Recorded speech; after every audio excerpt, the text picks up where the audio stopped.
Good morning. Thank you for joining me today. I'm talking about why is your teenager so mean?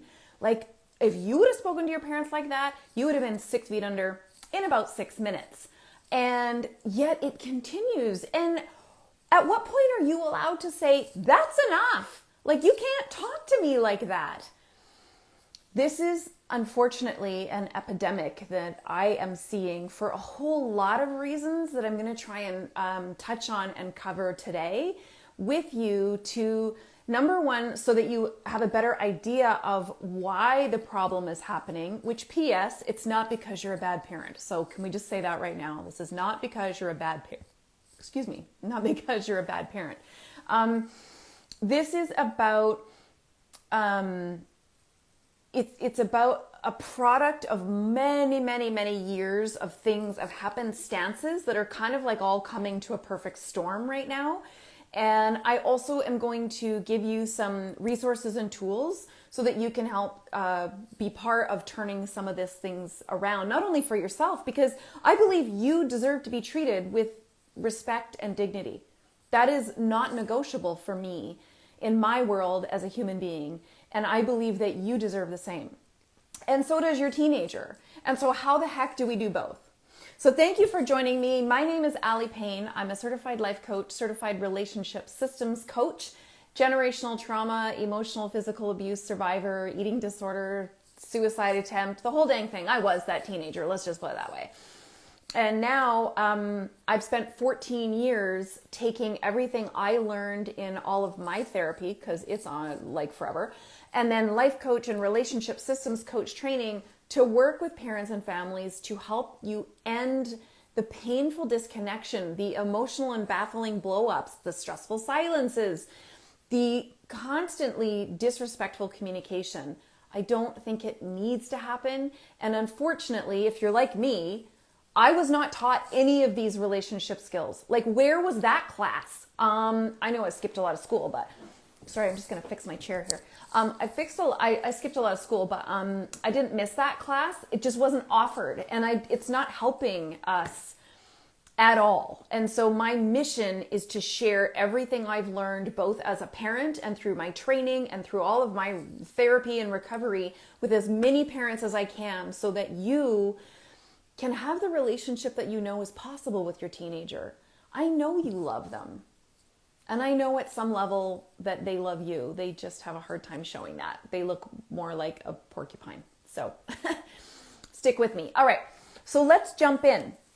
Why is my teenager so mean? So this is a multifaceted issue. I wish I could tell you it was one thing and you could just pull that one lever and things would change. That's not the truth. Okay, so first of all, we only are mean, or at some level, no, really, at some level they do. It's just that they don't know how to show it really well. Yeah, like hugging a porcupine or a cactus or something. The reason people show up as really mean is a couple-fold. So first of all, empathy, okay? Empathy is at an all-time low. Let me say that again. Empathy is at an all-time low in adolescence. It is down 40%. A lot of the studies that I looked up were from 2010. There are more studies in 2020, but they didn't quantify it the same way. So in 2010, empathy was down 40% in youth, and narcissism was rising at 55%. Scary trend, right? Okay, so now let's define what even is empathy. Like, great, but what is that, Allie? All right. Empathy, and this is I've researched as much of this as possible, so this isn't my opinion. This is coming from, well, no, lots of this is my opinion, but I've got some data to back this up. Empathy is a way to recognize and connect to emotions of another that doesn't require you to have had the same experience. Okay? I think it's critical that we define what empathy is so that we can have a conversation at a level that's meaningful. All right? So that's what empathy is. There's 4 different dimensions of empathy. I know it gets more complicated. Don't worry, I'm not going to science you this whole time. Okay? Stick with me on this. The 4 dimensions of empathy are perspective taking. So being willing and open and available to taking someone else's perspective in any one given situation, even if you don't agree. Nothing about empathy says you need to agree, okay? You also need to avoid judgment. So you need to be in a position where you're willing to suspend judgment for a moment. Understanding. So it requires a level of emotional intelligence to understand your own feelings. It requires another level of understanding to get into someone else's shoes, or at least have the emotional intelligence to put your own aside and know that you are not at threat or at risk by being willing to see someone else's. By being willing to see someone else's, it doesn't make you wrong. It doesn't, okay, so there's all that. And then there's, the recognizing. Just being able to recognize others' emotions. Okay, so all those are required for empathy, all right? Okay, so let me dial you back a couple decades. Come with me in my time machine. Okay, here we go. So I am I think it was in the Amy McCready. It's M-C-C-R-E-A-D-Y.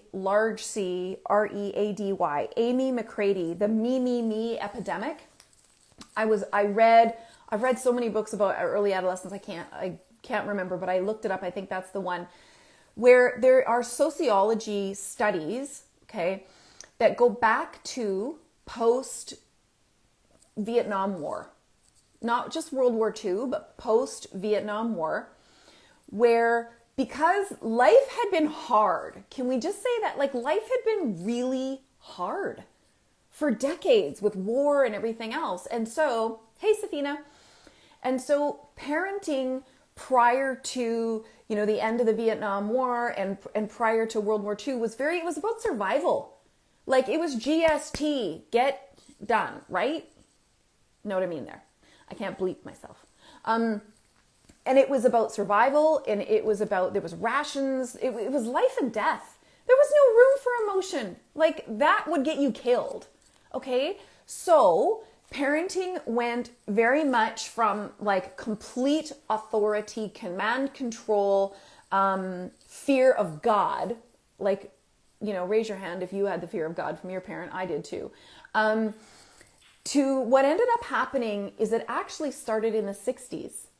In the 60s, parenting started to shift, partly because these wars were over. Everyone was sort of taking a bit of a breath and starting to relax a little. Like, maybe, just maybe, life could be fun.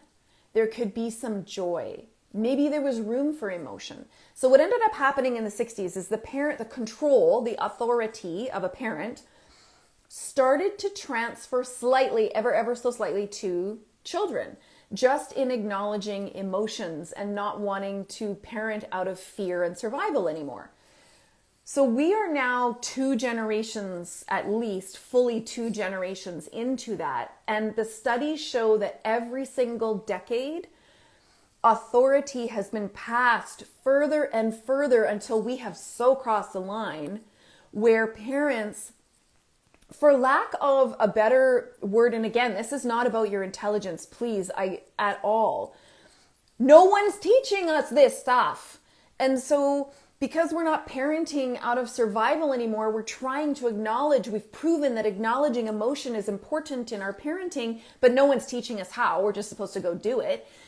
We are lacking some of the necessary information to hit the bullseye. And so we've transferred so much power in our relationships to our children that our children are now, which this is true, our children are now growing up more entitled, more disrespectful of authority than ever, and more self-centered than ever. Thus, why your teenager is so mean. So thank you for being with my little history lesson there, because it's all part of this. I want to help you understand the perfect storm that's going on right now that is leading to the kind of things that you might be seeing in your teenager and what you can do about it, okay? So because parents are so busy, so here's another statistic for you, is that in 1973, 1975, at least in Canada, the statistic was 83% of families were single income. That meant that one of the two parents was home with the children. That may have been a good thing for you. It might not have been a good thing for you. I don't know. However,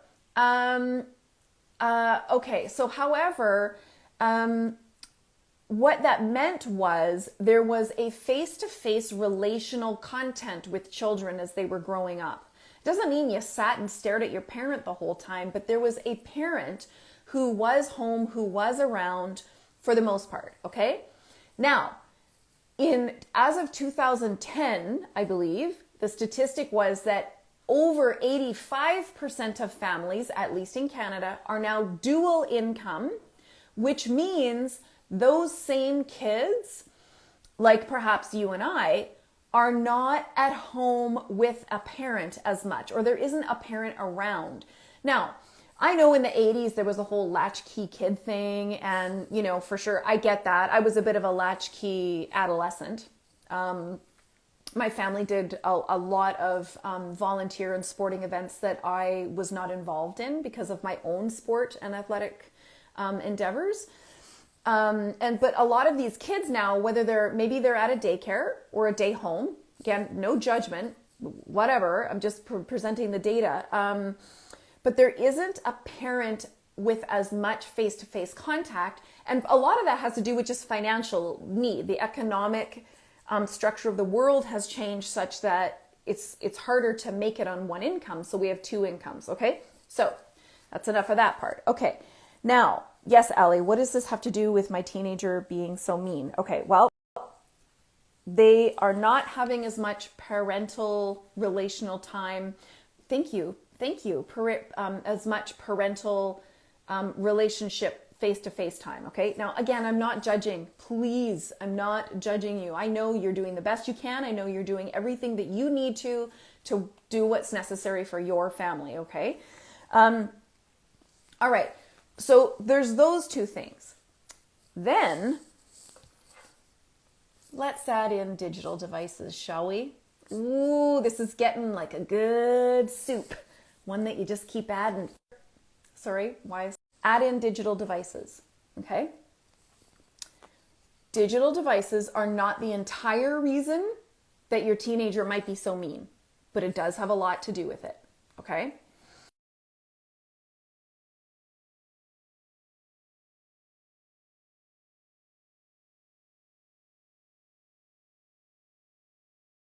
I'm sorry about that. I love technology right now. Okay.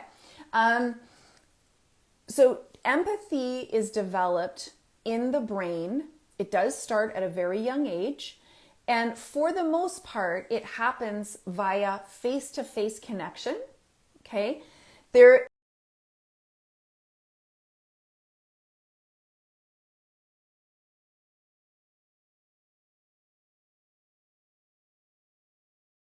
The unconscious side of our brain, which is for the most part, I believe it's the right side. I don't know. I don't get it right. Anyway, the unconscious side of our brain is the part that is perceiving constantly the 97% of nonverbal communication, which means when you're talking to me, you're seeing all of the little tiny muscle nuances in my face. You're understanding my tone. You're seeing my body language. You're seeing my eyes. This is how empathy is built in the brain. It happens at a very unconscious level, at a very young age, in toddlers and children. Okay. And then here's the piece of data you're just gonna love. Yep. Adolescence is one of the most critical times for empathy development. Cool, right? Adolescence is one of the most critical times for empathy development because that same part of the brain that is perceiving all of the nonverbal cues that tell you, if you said something to me that I found hurtful, doesn't matter if you intended it or not, I found it hurtful, your unconscious brain would see the little look away. It would see the ow on my face. And that is the part of your brain that would perceive your impact. Okay?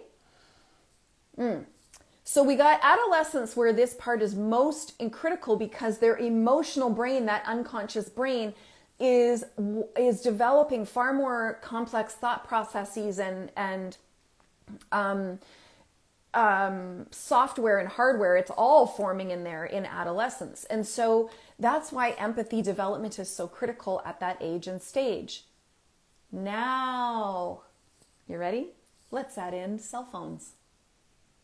Do you see where I'm going with this? We have children who, no fault of their own, they are a product of the world that we as a collaborative are creating, are growing up with digital devices, where digital devices are becoming their primary mode of communication. Okay? We're almost at the equal sign. I know I'm building a plus equation here. Plus, plus, plus, plus. You're getting this perfect storm. So adolescents are communicating via digital devices, Snapchat, text. Yes, I know there is video like on a digital device now, but for the most part, our kids are growing up at a stage where communication is completely void of seeing any reaction or perception of impact in their communication. Completely void of that. You don't see that when you send me some text that, again, whether you intended to be nasty or not, and I feel like my feelings are hurt. Okay, great. No digital device for 15. That's great. Again, this isn't a judgment. Like, this is a product of our world. I'm just saying what's happening right now. You send me a text and I go, ooh, that kind of hurt. You don't see that. You don't see my face. You don't hear my voice. You don't hear anything. So when our kids are being raised on communicating via digital device, Snapchat, text, etc., it is inhibiting the improvement of empathetic skills. Because for the most part, empathy is built via face-to-face connection.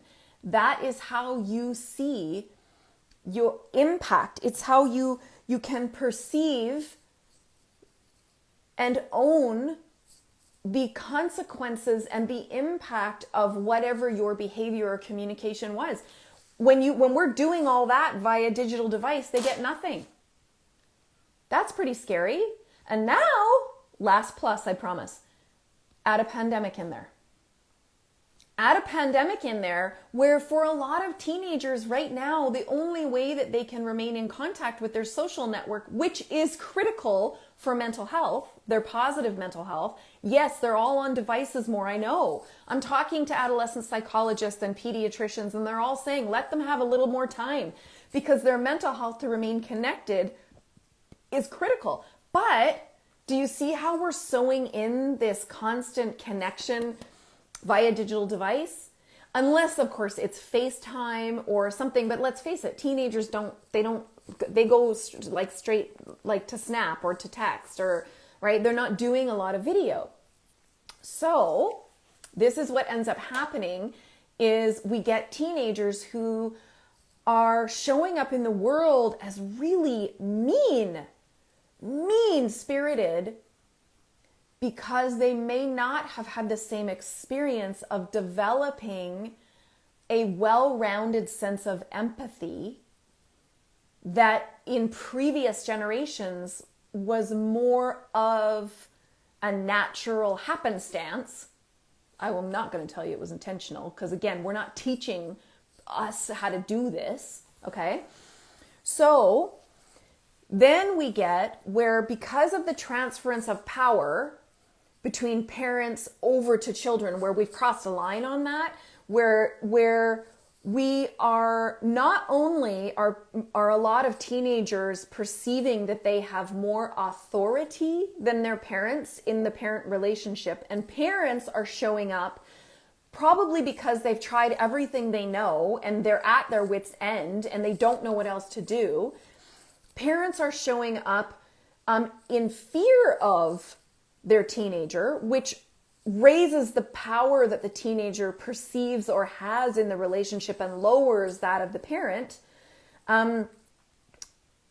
It's a giant hot mess. It's a giant hot mess, okay? Now, here's the thing. Empathy is critical for the development of emotional intelligence. So this is a whole other thing. I'm getting teenagers on the daily who are so anxious and they don't have an emotional vocabulary, which was an IGTV I did last week, I think, or the week before, on giving them vocabulary and how to give them the words to do this, which is emotional intelligence. And yet one of the building blocks of that is empathy. Like, this is all going down a pretty scary path. If honestly, I will tell you right now, I think we are in an empathy and emotional intelligence epidemic. That's where I think our teenagers are, based on all the comments I have from thousands of teenagers on the daily, on TikTok and on Instagram. And it's frightening. It's truly, truly frightening. Empathy is also considered one of the best indicators of moral behavior. Now, I'm not going to morally judge your behavior. I don't care. But whatever you decide upright and moral behavior is, the source of that is empathy. Okay, so empathy actually improves mental health because it improves emotional intelligence. And without emotional intelligence, which is simply about the understanding of self and emotions and what are my emotions and knowing how to express them, and that I am not my emotions, they are what I feel, which dictate my behavior, but they don't define me. All of these kinds of things. Without that, anxiety goes through the roof, followed by depression, down in your boots. So it is a huge indicator of mental health concerns. Empathy improves mental health. Empathy inhibits aggression. Why is your teenager so mean? Empathy inhibits aggression. Empathy is so low empathy, lack of empathy. People who have been youth and adolescents, the studies that I was reading is adolescents who show up as low empathy have higher conflict in their life. They don't take responsibility for their consequences, for the harm that they might be inflicting. They have a higher propensity for bullying. They have a harder time perspective taking, which is even the concept of being over there with that person and how to be part of their feelings. So so there's lots going on with that. Okay, so that's the problem. Great, Allie. We're all feeling terrible. Now what? All right, don't worry. I got you. Sorry, I'm pulling everything off here. Okay, so this is one of the things that I'm hearing about a lot in my parenting Facebook community about teenagers being so mean. So here's the last part I want to say about the digital devices. You know, as adults, we're talking all the time about keyboard courage. And how, there's people... Oh, like Facebook is terrible, and Twitter too, right? For keyboard courage. Well, where do you think keyboard courage comes from? A lack of empathy. Because you see, behind my keyboard, I don't need to perspective take. I can sit in wild judgment. I don't need to lean into what you might be feeling. And I certainly don't have to take responsibility for my impact or the consequences of harm I may have created, because I'm here safely behind a screen or behind a keyboard. And our teenagers are growing up with keyboard courage simply because of all of these things, okay? So here's what you can do about it. And this is where the rubber hits the road. And I am covering all of these things in my Empowered Parent Mastermind, my program coming up April 20th. That's next Tuesday. Link is in my bio if you're interested. Here's what I need you as a parent to start doing or do more of. Wherever you're at on that continuum is great by me. Again, no judgment. Again, if someone was teaching us this stuff, maybe we wouldn't have ended up here. I don't know, but they're not. At least I wasn't taught it. Okay. Yeah, until puberty. And puberty can hijack that in a lot of ways. So as a parent, I talked about this, I think in my last IGTV as well. I need you to start modeling emotion. I feel X about Y. Now, I use this with my kids. I use this with my nieces, my nephews, my neighbors' kids.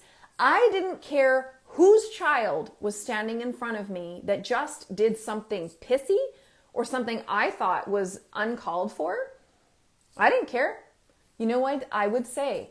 I feel really hurt by what I just saw you do, or I feel really hurt when I see you take my thing and not give it back when I asked. I feel really hurt when you don't ask if you can borrow my whatever. I feel really disrespected by what I just heard you say. I didn't care who it was. I was going to tell them. Because kids need to understand their impact. You are not rescuing them. You're bubble wrapping them, and it's going to be a hard fall because guess what? This next generation, they're going to lead the world when you and I are in diapers, and we better hope it's going to go well. So let's start modeling emotion with our teenagers so they can start to understand their impact. Stop having every friggin' conversation via text. Stop. Make an agreement with your teen.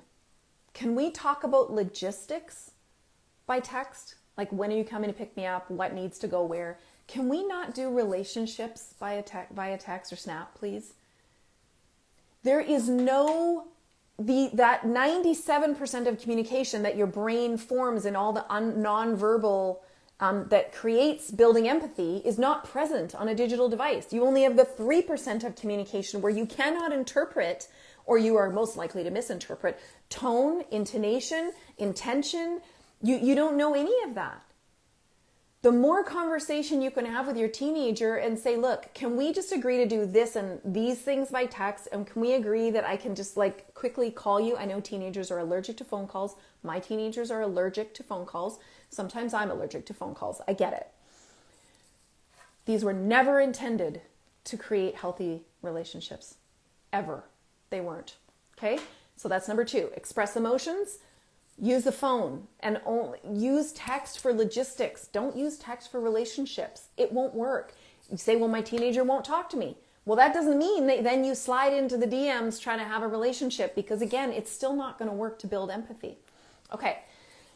Number 3, let me clarify how I think relationships work best.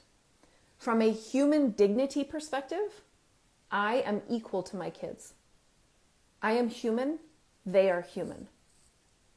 I am not less human because I'm willing to tolerate a whole bunch of bullshit and being spoken to like I'm a lesser human being. Hell no. We are equal as human beings. We are not equal in authority. I am the parent. They live in my home. They are minors. I treat them with the same respect and dignity that I expect to be treated with. And I do have more authority than they do. A lot of parents have a hard time grappling how those two can live together. That's okay. Again, we were never taught this stuff.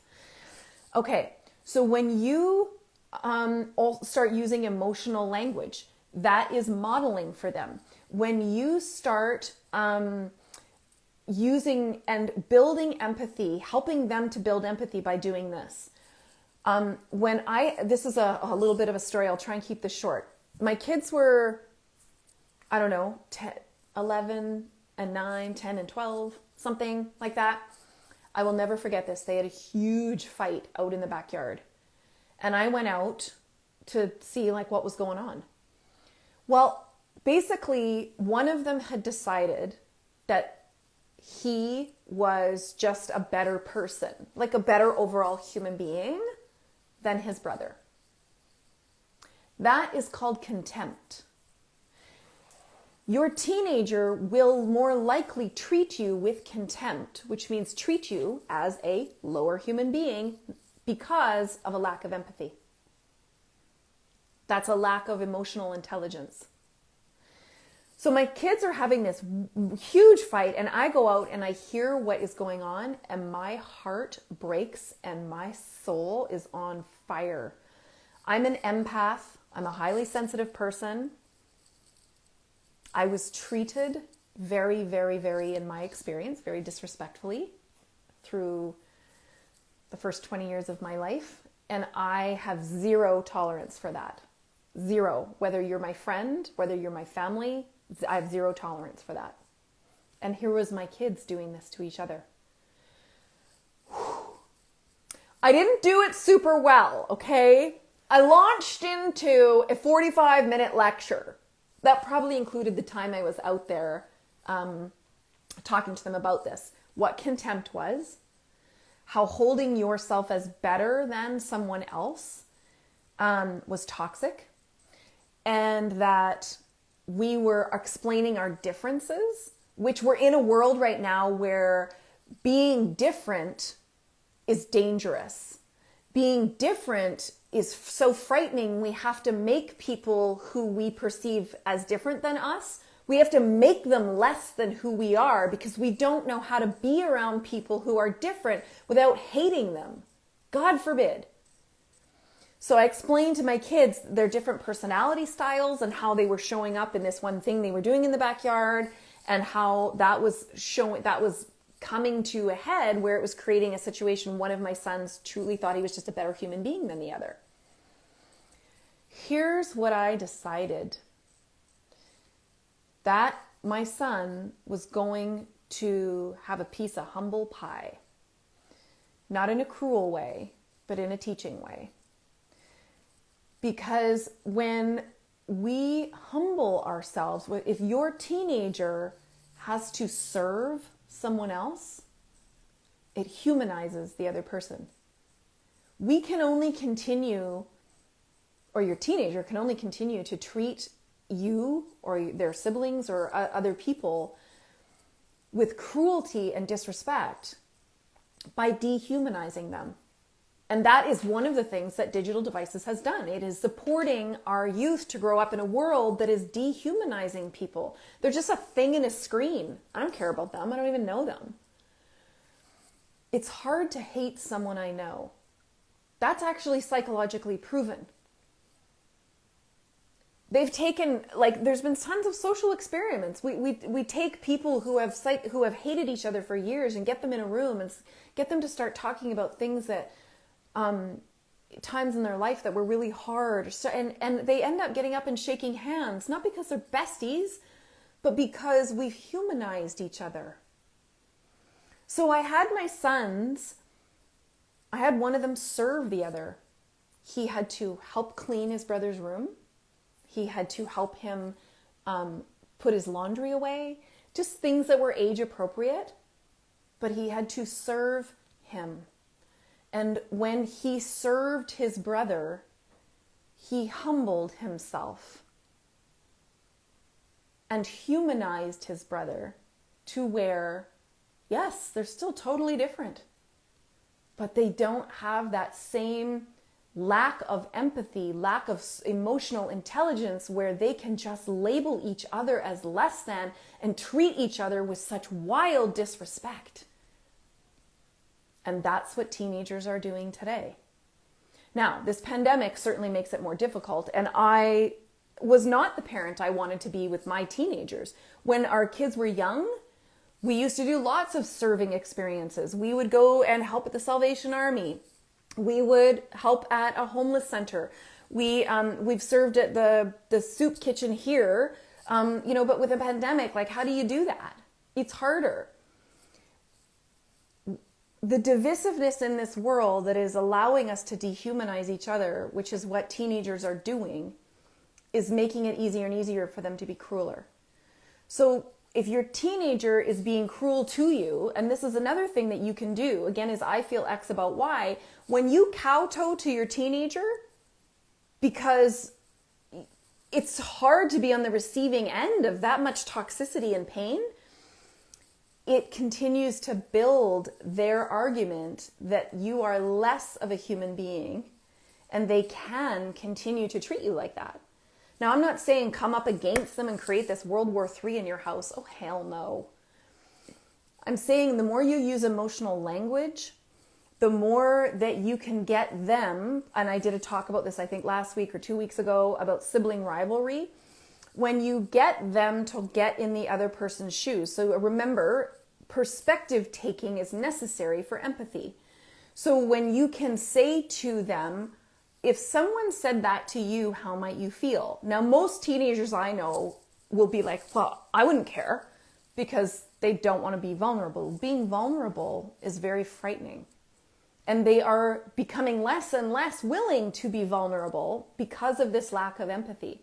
So what works better is to say, how do you think that person would feel? How do you think that person feels when they receive that? That's perspective taking. And yes, you can do this with a teenager to help them get over there into those other person's shoes, okay? It takes courage to be vulnerable. When you model vulnerability, it's not weakness, because by not modeling emotion or weakness, you're not giving your teenager any form of emotional intelligence, because you're not helping them to own the harm that they create or the impact or consequences of what their behavior or words are. So being vulnerable doesn't make you weak. Being vulnerable takes courage. And I'm asking you as parents to be willing to use I feel X about Y to model vulnerability and courage to help humanize your teenager's immediate world. Okay? That you would talk more about, in movies or shows, the person, the underdog, right? Like how do you think it feels to be them? Start bringing that awareness to them. Okay, to help them build that emotional intelligence. When you use I feel X about Y, and you use the feeling wheel, which I've talked about numerous times, it's the feeling wheel. It's in one of my Instagram highlights. It's either under self-care or relationships. It's free as a download, The Feeling Wheel by Dr. Gloria Wilcox. She developed it. You can help them develop the emotional vocabulary, which helps to build empathy. I wrote down a couple books too.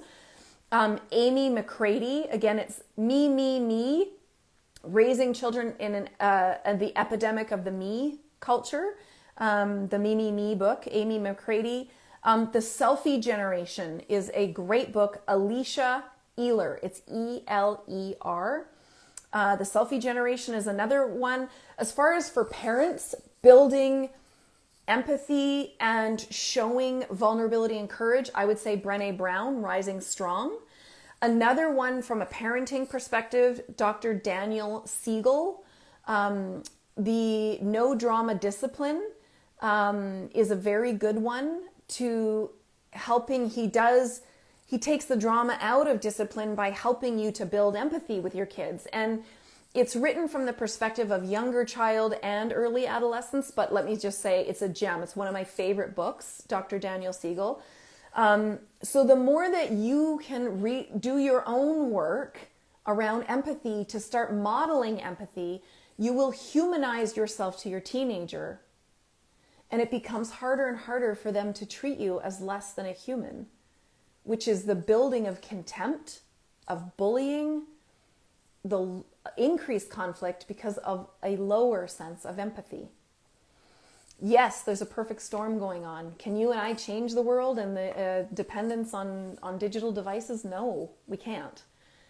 But we can change the way that we do relationships with your teenagers. You can change that.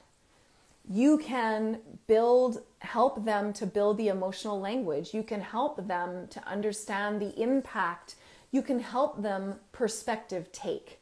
You can help them with those 4 elements of understanding what someone else might be feeling by using movies, TV characters, books, whatever that might look like. You can help them by setting boundaries. When they're getting pissy with you because you're trying to have a relationship via a digital device, which doesn't work, you can say, please call me. I don't want to have this conversation via text, period. Set a boundary. This is literally epidemic level in my experience. And I'm actually really worried about where this is going with teenagers right now. And then I know you and I weren't taught this. I know. So if you are willing to dive into this, and you don't have to do it alone. My Empowered Parent Mastermind program is starting April 20th. The link is in my bio. You are welcome to join me there. It has 100% no questions asked, money back guarantee, so there's no risk. You get lifetime access, and it's all via Zoom. So we can actually have conversation, and I can address your specific challenges and get you the specific answers that you need. I hope this has been helpful and not more alarming than helpful. I want to thank you so much for joining me today and for being part of this conversation, because this one in particular, I think, is only going to get bigger and louder. And we as parents are going to need to really band together, not against our teenagers, but for our teenagers, in learning all that we can to help them build the empathy that, because of when they are growing up, is slowly and slowly and slowly being declining. Thank you. I hope this is helpful. So here's my last request. Again, check the link in my bio for my Empowered Parent Mastermind program. It starts April 20th. If you found this valuable, please share it with a friend. I will be posting this to my IGTV right now, and I will see you next Thursday. I got a really good topic coming up, so stay tuned for that. Thanks, everybody. Have a wonderful week. Bye.